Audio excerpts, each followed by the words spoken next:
story of my life. Who I am.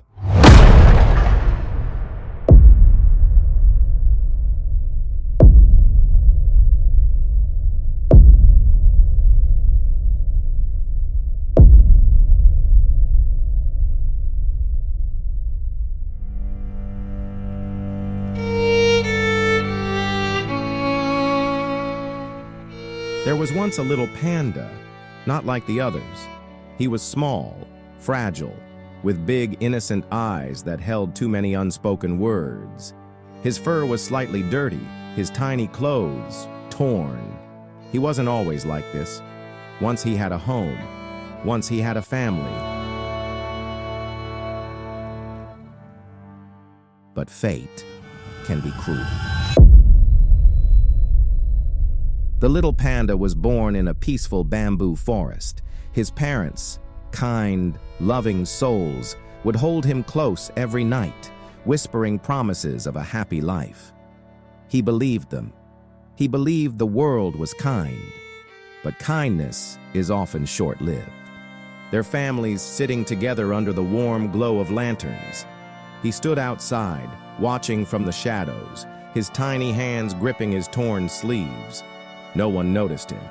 No one cared. He tried to ask for food once, but the shopkeeper frowned. "Go away," he said, turning his back. The little panda never asked again. Days turned into years. He found shelter wherever he could. An old tree, an abandoned hut, sometimes just a quiet bench in a lonely park. He learned to live with hunger.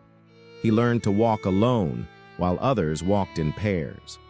At school, he sat in the back, his desk scratched and broken, his notebook half torn. He watched as the rich pandas shared their expensive lunches, their pockets full of sweets, their backpacks filled with new books. But the poor panda had nothing, just an empty lunchbox and an even emptier heart. Still, he never complained. He never cried in front of them. But at night, when no one was watching, he held his torn little scarf, the only thing left from his parents, and whispered, "Where are you?" But silence was his only answer. The years passed, and the poor panda grew stronger. He worked hard. He studied under the dim light of street lamps, using scraps of paper. He never stopped dreaming. One day, he saw something. A shining golden YouTube play button in a shop window, a symbol of success, of recognition, something that belonged to the world of rich pandas. He looked at it, mesmerized. And then, he made a decision. He would tell his story. He picked up an old, broken camera he found in the trash and started recording. His voice, soft, but full of emotions. He shared his past, his struggles, and slowly, the world listened. His channel grew. One by one, strangers left kind words. They saw him. They heard him. And for the first time in years, he didn't feel alone. The poor panda had nothing once, but now he had something more valuable than gold. He had hope. And sometimes, hope is enough to change a life. But life was still not kind. Even as his channel, Poor Pando, started growing, the reality of his world remained the same. He had 70 subscribers now, 70 strangers who listened, who cared. But his stomach still ached. His clothes were still torn. The cold still crept into his bones at night. He kept posting. Each video was a piece of his soul, a story of struggle, of loneliness, of survival. He poured everything into it, hoping, just hoping, that someday it would change his life.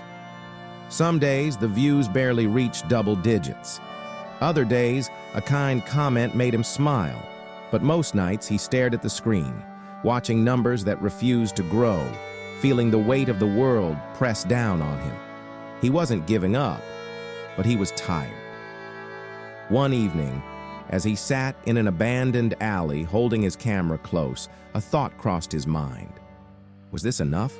Would it ever be enough? And then